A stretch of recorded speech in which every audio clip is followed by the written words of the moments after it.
But I did. I finished. No, jeez, what am I saying? Sometimes, like, man, there's days I've got to hit every sensory. So I will walk while listening to ambient music.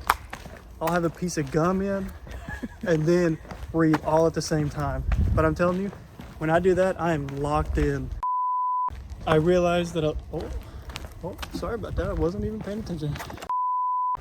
There's a few books, like, people are gonna disagree. I have tried the Sun Eater series, and man, I would not have gotten through that second book if it wasn't for the audiobook.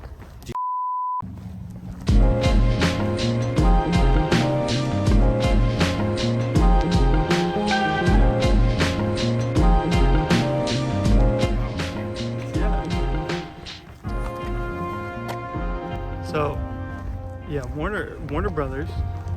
You didn't see any of that with the whole Netflix thing, the whole Paramount thing. I did hear that there was a rumor that Netflix was buying something, but I didn't know what it was. And I did also hear about Taylor Sheridan possibly exiting from Paramount. Oh, I don't even know who that is. He films all the Yellowstone. He done the Mayor of Kingstown, Tulsa King. A lot of really popular Paramount series right now. Well, I feel like Netflix, I haven't paid for Netflix in years, and there's the Netflix curse of they make a really, really good show and then they cancel it after 2 or 3 seasons. Every time. And there's a lot of good stuff in the Warner Brothers franchise. Mm-hmm. Prime's not doing a much better job right now either. I have more faith in Prime, even though they did burn me with the Wheel of Time. Have you watched any of that? I haven't watched any of the Wheel of Time. They had a really good one called The Peripheral that was phenomenal, and they canceled it already too. And it was really, really good. Man, the sci-fi level. Yeah, I haven't watched that. I haven't even heard of that actually.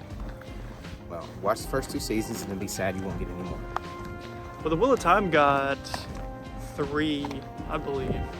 And the last season that they put out was really good. And people went as far as making a petition to bring the show back. And they didn't.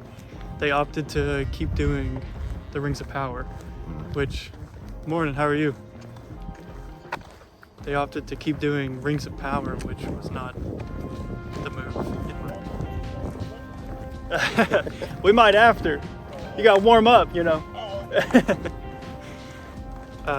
They opted to renew the Rings of Power, which I don't know. Have you watched any of that? Yeah, I've watched all of it so far. This wasn't intended to be a Rings of Power track talk, but we should get into that a little bit because I've got some opinions. So, do you remember the latest season? That elven guy, that Sauron is. Spoilers for that if you haven't watched it. Skip ahead, I guess. But you know, the latest season, Sauron is with the guy that is gonna forge the ring. Right. It's supposed to be like this super smart elf that he's the one that created the Rings of Power. Hence the whole name of the show, right? And he gets tricked by Sauron, which I understand. He's like the great deceiver, right? Like, correct. He's the bad guy. But like, come on, man. It was right on the nose. And he's supposed to be the smartest guy? I don't know. It's just... They made it... It was a little boring to me. He did it too easily. Like, it's not... He didn't really work for it. I understand what you're saying. It's like you didn't see him actually... Like, it just played right into his hand. There was no actual work for it. Yeah. He's really gonna believe, like, this guy coming out of the fire is... I don't know. It was just... It didn't do it for me. Been a red flag. Right. It just didn't do it for me. But I don't know. I'm hoping the Wheel of Time comes back in some capacity, because if you haven't watched all of that, you should. It's still a really good watch. And I'm reading the books, so I've read the first 3, and they're good. How many of them is there? The Wheel of Time, Yeah. there's 14, Oh, and they're all nice size. And actually, Brandon Sanderson wrote the last few. okay. So the last few are pretty long, but it's good. So I hope maybe it comes back in some capacity. If not, I've got the books to fall back on. Yeah. The books halftime are a lot better anyway. But Yeah. how have the shows compared with the books you've read? They are different for sure. So next order on the table. Well, so like right here isn't bad if it'll stay there. So I was thinking we could order just another gimbal, Yeah. and then we just record each other, and you just have us on both sides of the screen. Merge the video. So that might be an option. Yeah. Cause then, like, we just run the audio through just this one, and then we just splice in the video from yours. Yeah. I think that would work. I would just have to line up the audio on one file, and then export it, make it one thing, and then you can edit it from there. At least, hopefully, the audio sounds good in this one. Yeah. We're trying, okay? We're trying. So, kind of the whole point of this episode, even though we were yapping earlier, we kind of wanted to talk about our reading journey. That sounds so cringy. Kinda. So cringy. But I wasn't always a reader. And I think your sort of history with reading is a little different than mine. Yeah, I read a lot as a little kid. I've got 2 brothers I was raised with, and we're very, very, very close in age. Like 2 months out of the year, me and my middle brother Casey were the same age. And I love my brothers dearly, but we're very different in a lot of aspects. And we have been even when we were very, very little. So I read a lot, even probably from 7 years old. I was reading Robinson Crusoe. This was Family Robinson's 300 and 400 page books as a 7-year-old, which is not normal. No. At least not my 7-year-old was not doing that. But I read a lot as a little kid. All the R.L. Stine books, Fear Street. I was really into all those as a young kid, even into teenage years. And then I kind of graduated to, more mature authors like Dan Brown and what was the author that wrote The Wrinkle in Time? I can't remember. I couldn't tell you. Never read that. Read some Jules Verne, all your typical science fiction, fantasy writers from my youth's time. And so I read a lot of that, and it was just kind of like my escape. I was a child before the digital age really kind of took over, so I was very much into it. That might be why our childhoods were different, because I 100% grew up with video games and all the electronics. Yeah. Hey, good morning. How are you? Good. Good day, right? Yeah, good. Like we had it. Like I remember being probably 9. Morning. Morning. I remember being probably 9 years old and having a Nintendo, like the original Nintendo. But we weren't really allowed to play very much of that, but maybe an hour a day, or if it was a rainy day, you might could play more. And we were just kind of outside a lot, or maybe mom just didn't want us to play with it. And then, we built our Legos, or I read. I did a lot of reading. Which I definitely played outside a lot as a kid, but I was a gamer for sure. Like coming home, you get the chores done, get the yard work done, whatever it was, and I'm booting it up. Yeah. Because we had everything. We had the old NES system, but I was kind of too young to really remember playing any of that. Had the original Xbox, the 360, a PlayStation 2, then the, Xbox One. I had a DS, a Game Boy Advance was like the first handheld. So I've been a gamer for a while. So that kind of took my free time there. Well, we had the Nintendo, and then I gotta remember Christmas 1996. We're going fast. We got a Nintendo 64, and you could hook all those together and run like 3 systems and play in the same game. You have like 12 people playing Mario Kart. Yeah. And that was the first time that you're really allowed to start gaming on a consoles with other people. And I think that's kind of where it all started opening up to that, because gaming solo and gaming with friends and doing different things like that is different, and it's a much different experience. And so I think but we could do that, but we didn't do it a lot until we moved to California. And my stepdad there was a computer guy, and he built computers for all me and my brothers, and we would set up LAN parties and play StarCraft. I don't know if you know what that is even. I've never played StarCraft. It's pretty good. So I didn't really grow up reading. I mean, I'm sure I read, like little kid books, but it was never one of my hobbies as far as like teenage years or, middle school years, whatever. And then I started working at one of the gyms here in town, and I worked until 7. So I closed the gym. We weren't 24/7 hours. That's not how you say that. We weren't 24/7. So I would work until 7 and close it. Well, we weren't really that busy of a gym. So it would get like 5 o'clock. All the other employees would leave. It would just be me there.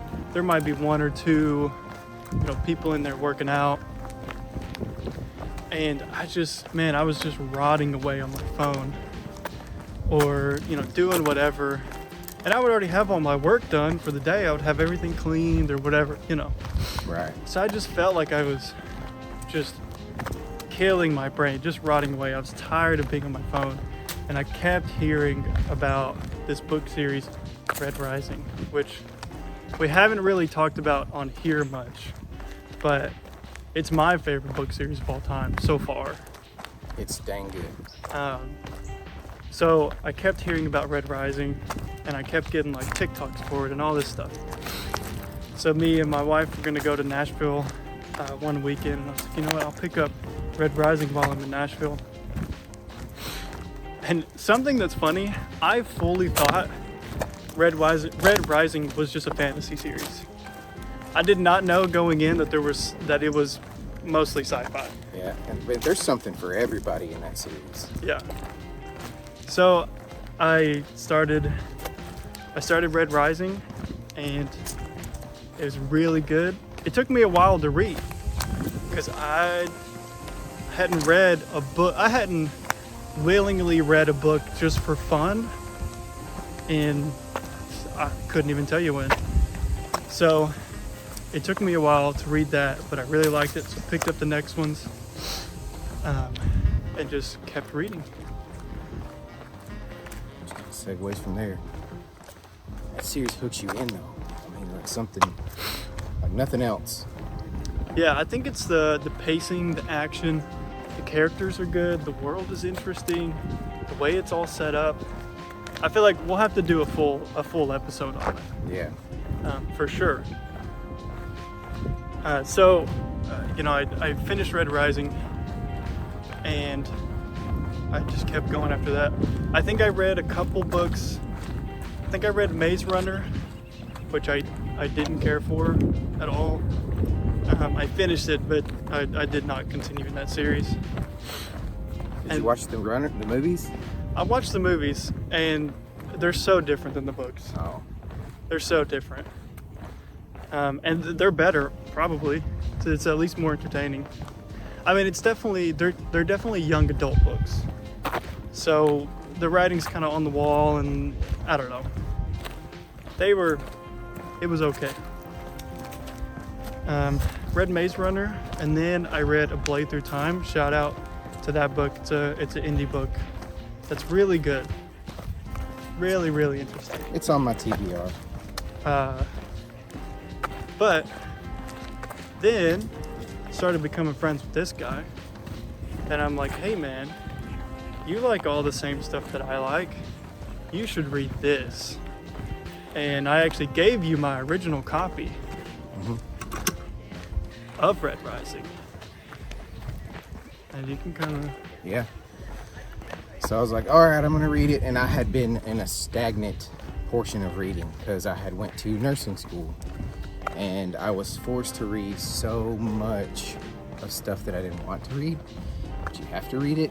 Like, it was literally a stack of school books taller than me that I didn't want to read, but I did read them. And so for probably after nursing school, I didn't want to read anything. She's freaking out again. She's freaking out again. Good morning. Nope, that wasn't it. But I didn't want to read anything for a few years, and just took a thought of trying to read something made me disgusted, which is really sad because, like I said, that was a hobby all the way up to nursing school that I've enjoyed most of my life. So I did my best to he gave me this book, let's just read it, and I was like, okay, I'm gonna power into reading this book. Not 100% sold. I even really wanted to, and but I read it, and it's just kind of sucked me in. It's kind of reignited that passion for what I used to really like, and you forget how you can immerse yourself in a world that's not your own, and it's kind of like a mini escape.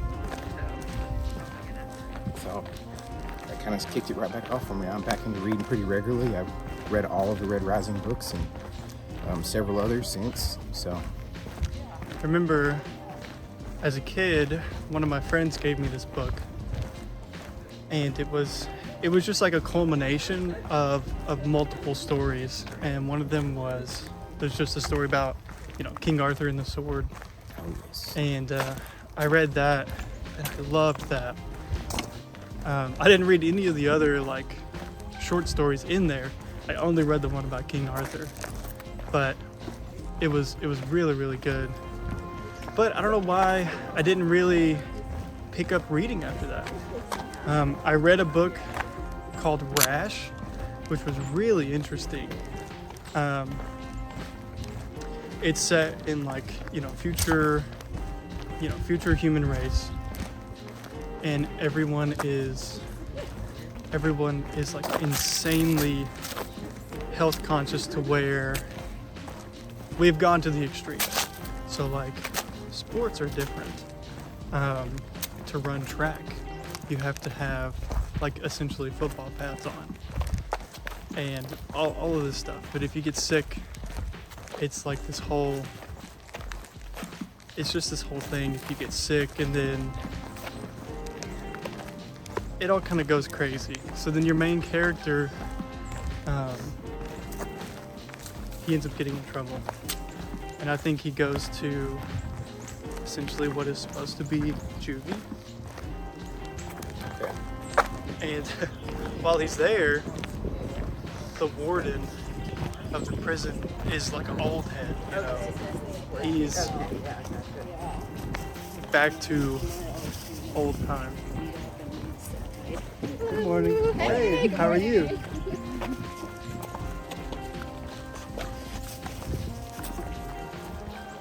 So the warden of this sort of juvie is back to old times. And one of the things that he has all the prisoners do is play football. So it's kind of like that Adam Sandler movie. Longest Yard.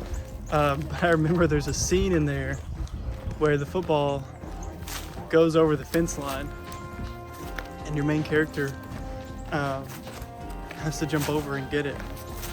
And there's a polar bear because they're in this Arctic kind of wasteland. And it was a really interesting book as a kid.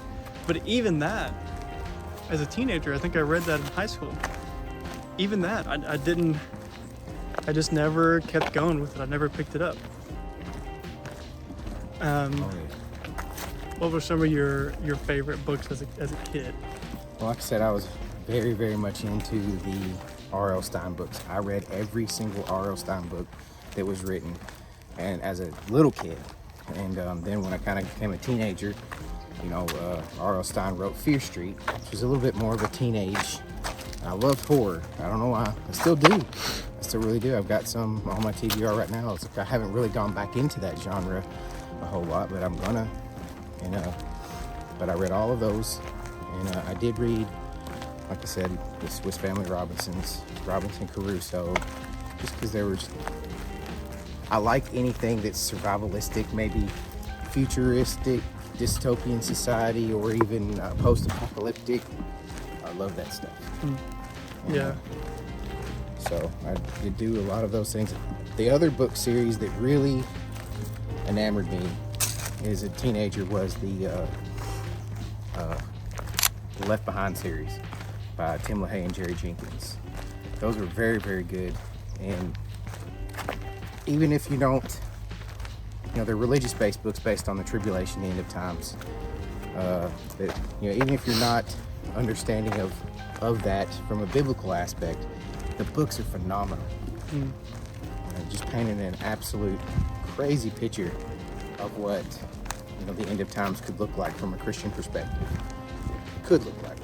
It's all opinion based and based on the interpretation of those authors' version of the scriptures. So those just kind of really sucked me. I think there was 13 of those books.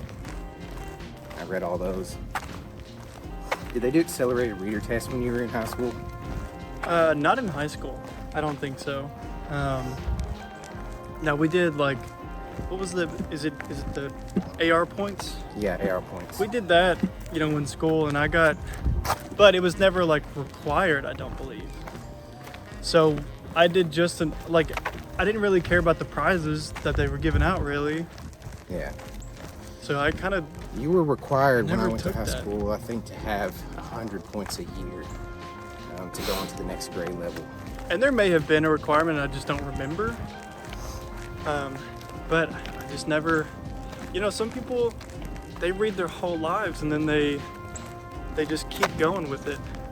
I did not. I found reading as an adult, Yeah. and I mean, I'm glad I did. But Everyone, shit. you know, so I've learned something. What if I stay on this side?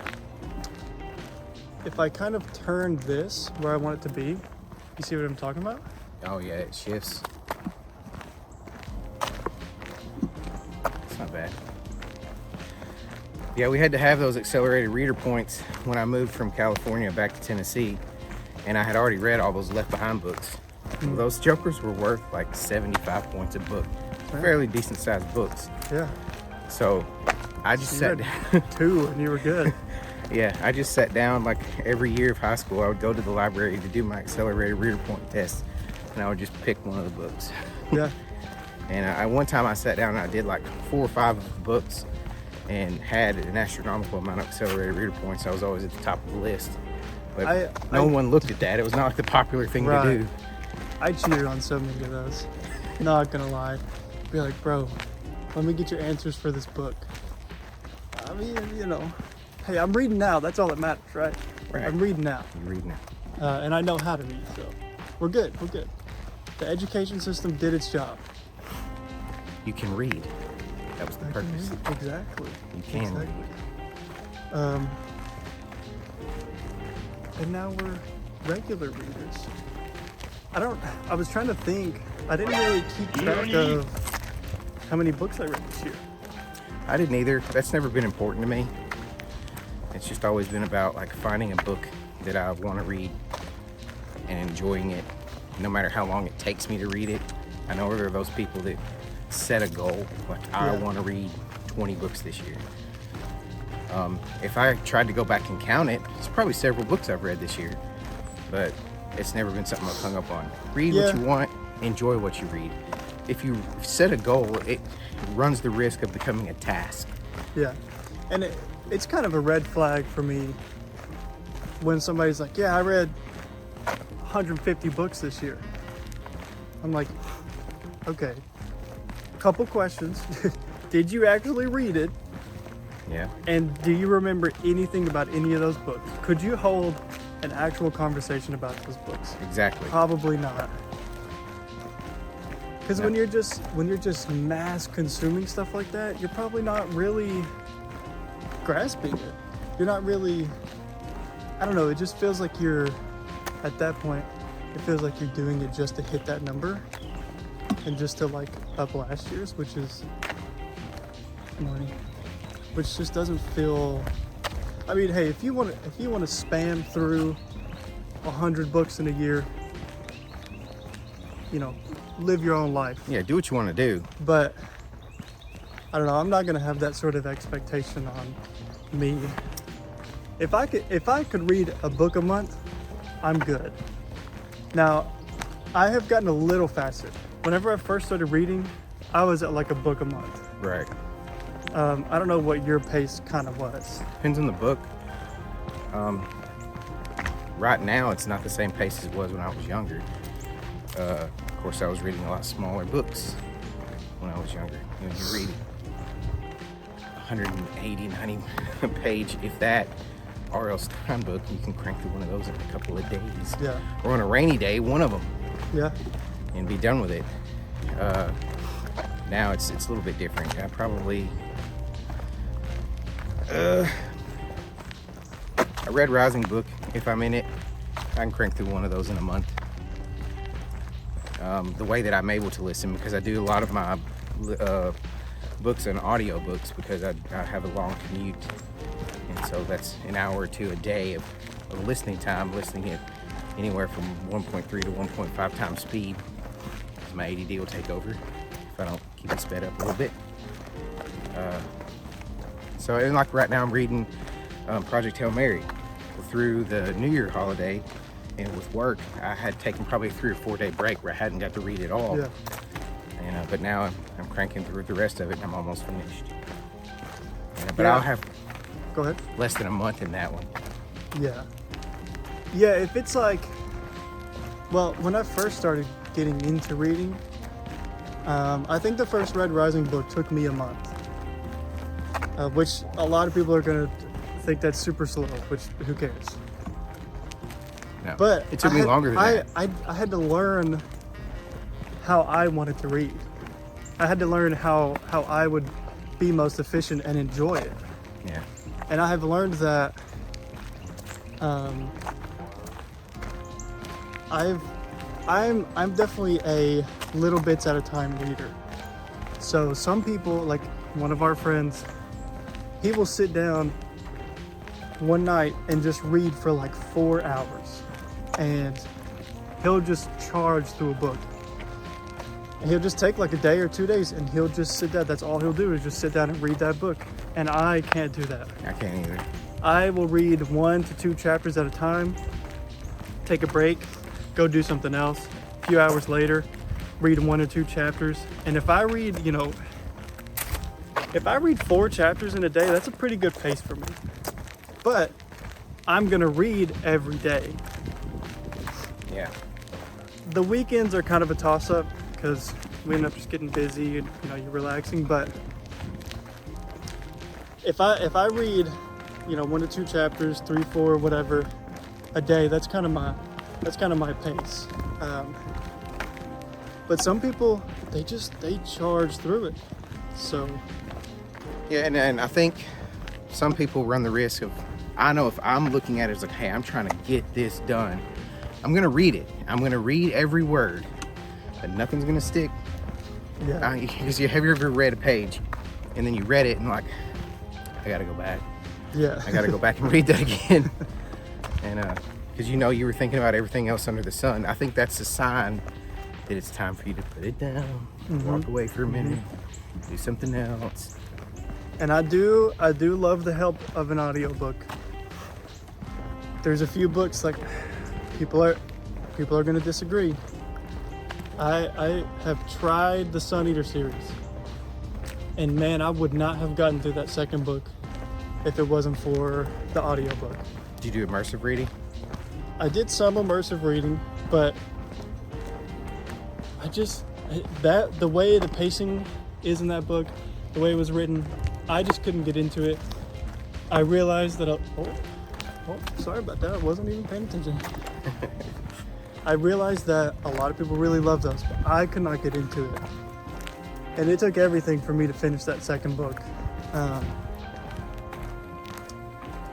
I don't know, and so I had to use a lot of help from the audiobook to even finish that one. Yeah.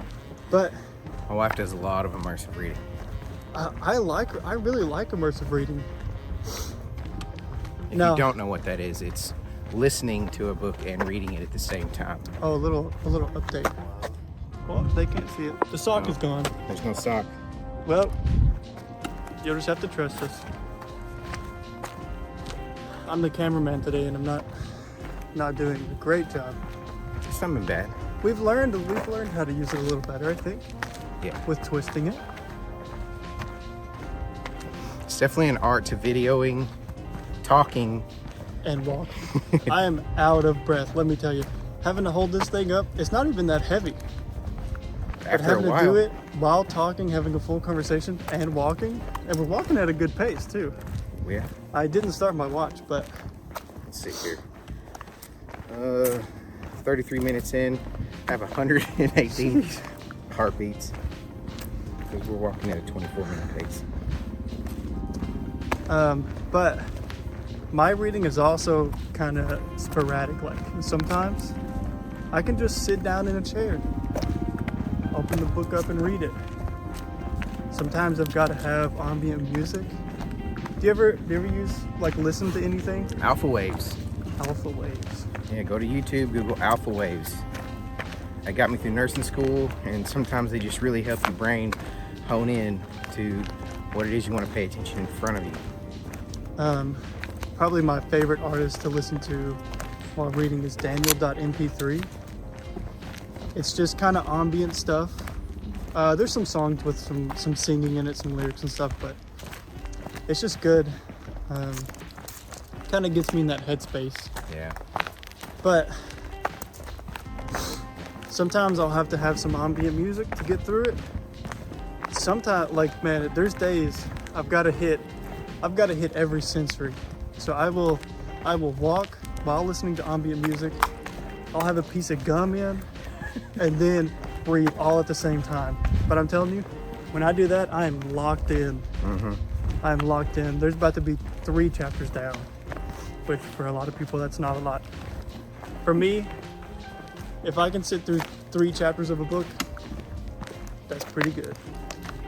That's pretty good. And I'm not just a super fast reader, period, anyway. Like, I read at a decent pace for myself, I think. But I know people. Like, I got this doctor I work with. She's a doctor. There's a reason she is and I'm not. But I can show her a discharge summary on a patient, and she can just flip, and tell you everything about it. She's a fast reader. But I'm just not. But that's okay. So, this is New Year's Day. It is New Year's Day. Let's reflect a little bit on what we read this past year. A lot of Red Rising. For me, Yeah. a lot of Red Rising. Yeah, because did you read Golden Sun through this year? Golden Sun through Lightbringer? Yes. Yeah, I probably read Golden Sun through Lightbringer this year. Yeah. That's a good year, let me tell you. It's a good year. And you started Dungeon Crawler Carl. And I started Dungeon Crawler Carl, and I've read Depths of Van Alf. Now I've done Go in Project on Hail that. Mary. Go in on that. On Depths of Van Alf? Any of it. All right, yeah, so Brady Hunsaker. I follow him on TikTok. If you don't, you should. He's actually pretty cool. He's got a couple other series that are worth checking out from what I'm getting into. He's wrote Depths of Van Alf. It is a definitely fantasy world, D&D-esque kind of vibe that he's created there.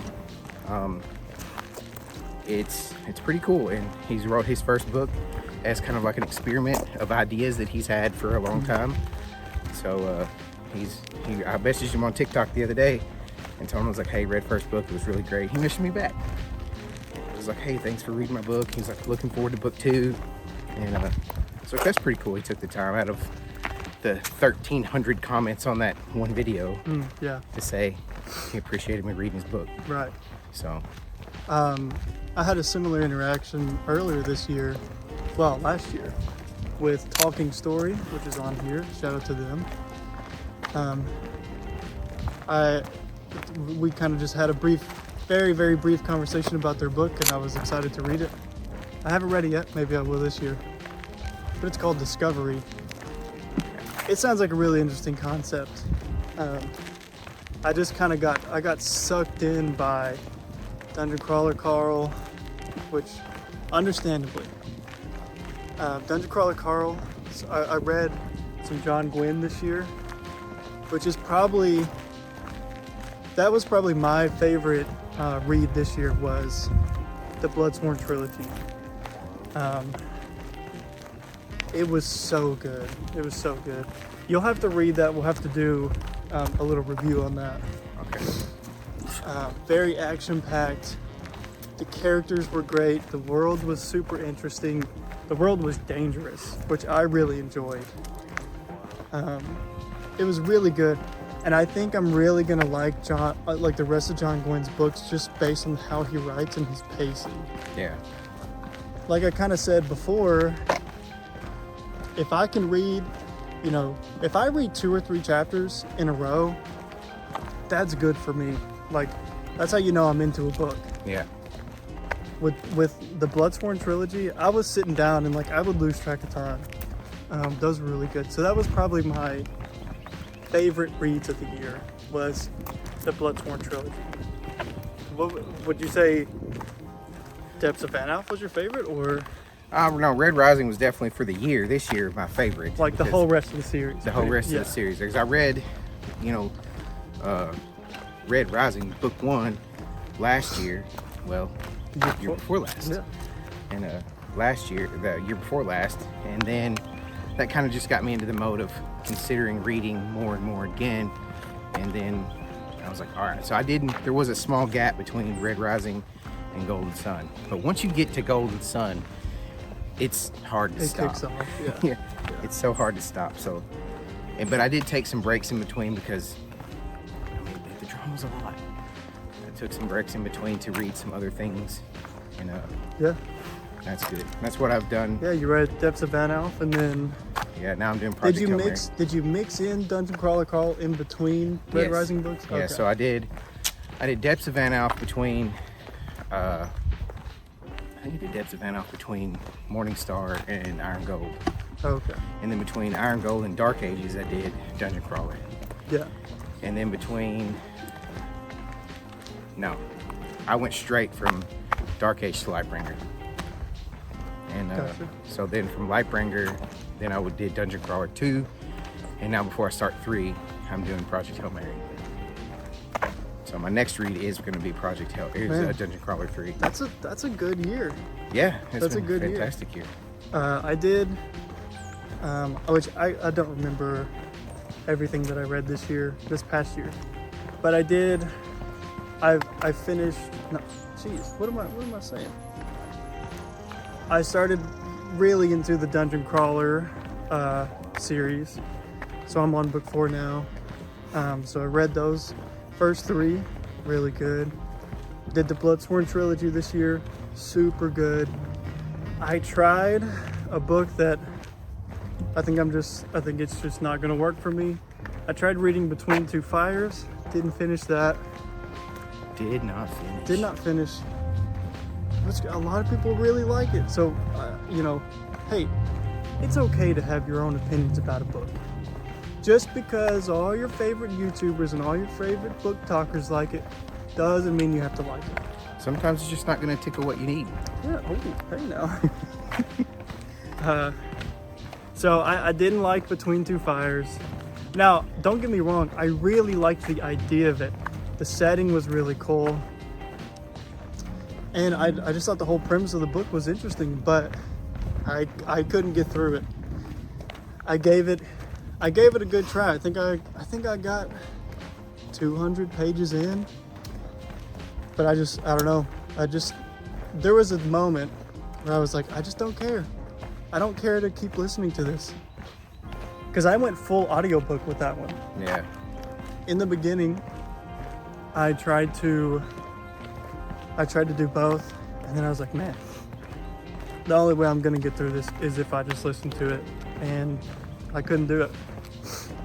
But overall, really good year for reading. So what are you hoping to accomplish this year? Well, I wanna keep going with Dungeon Crawler. So I'm on book 4. There's 3 more after that so far. I want to do Red God is a take off of work, go purchase it, sit in a coffee shop and read. Yep. Which our wives aren't too happy about, but we're doing it. And I think I want to throw in another John Gwynne series this year. He's got a trilogy, and then one is a set of 4. So I'm gonna pick between those and probably read one of those, and that'll about get me through the year. Yeah. Probably. Might throw in some Murderbot Diaries in there, which we haven't really talked about, but they're short. They're all like around 200 pages, so might throw those in. But how about yourself? Definitely going to go more heavily into the Dungeon Crawler series. I want to get through the books that I haven't gotten through that this year. Red God, it's happening. As soon as I finish Project Hail Mary, I do really enjoy Andy Weir's style of writing. There is a space heist book that he has out called Artemis. I'm going to try to get through that one too. Book 2 of Depths of Van Alf. Brady Hunsaker, you can count on me. Let's see here, what else? You can count on us. There's 2 horror books, Empire of the Damned and Empire of the Vampire? Empire of the Vampire, that I plan on reading. Both of those horror books are in my TBR. So, could be a good year right there. Yeah, I mean, that's going through, and then more Dungeon Crawler Carl. Always more Dungeon Crawler. Obviously. Well, we're coming up to the end here. Do we want to do a quick read, watch, play? Yeah. Go ahead, go first. Reading last 7 chapters of Project Hail Mary. Oh, we're almost done. Almost done. Reading that. Playing Arc Raiders and a solo campaign in Baldur's Gate. Right now, finishing that. Watching Stranger Things. Are you enjoying season 5? Not as much as I want to. Yeah, I think that's kind of the consensus. I've never watched any of it. I may get around to it one day, but It's not been bad, but it's just been, I don't know, some shows that are very good, especially the first few seasons of that, you hate for a show to peak. And yeah. You kind of just want to keep riding the roller coaster up. I mean, I think it's really hard to end a series like that. Mm-hmm. You look at Game of Thrones, Right. the way it ended, and the way that the fan base kind of responded to that. And it's hard. I would not want to be in the writer's shoes as far as ending a beloved series. I think they're going to end it okay. Yeah. Like, I feel like they're going to end it okay. Reading, I'm on book 4, Gate of the Pharaoh Gods. I'm already like 175 pages in, so I'm blowing through that one. It's really good. Playing, same, still just doing some Arc Raiders. I'm doing a buddy playthrough on Baldur's Gate, so that both of those just still got me hooked. Yeah, I don't see that going away anytime just real soon. Nah, we should just keep a permanent icon for Arc Raiders and Baldur's Gate on here. I'm thinking about getting the PvE mode for Tarkov. So who knows? That might be my playing on one of these. And then watching, I actually just recently watched the first 3 Transformers movies. Rewatched them. I mean, you know, the writing is whatever, but man, they're just fun movies. And sometimes you just need that just good entertainment that you can kind of turn your brain off and just watch, you know, two giant robots fight each other. Yeah, and Michael Bay is an aura farmer. Oh, absolutely. Absolutely. So that was our reading, watching, playing. We're about near the end. I don't know how far we went, but 2 miles. 2 miles just there. 2 miles. So I want to know what they're reading, watching, and playing. Put it in the comments. yeah, you should. All right. Till next time.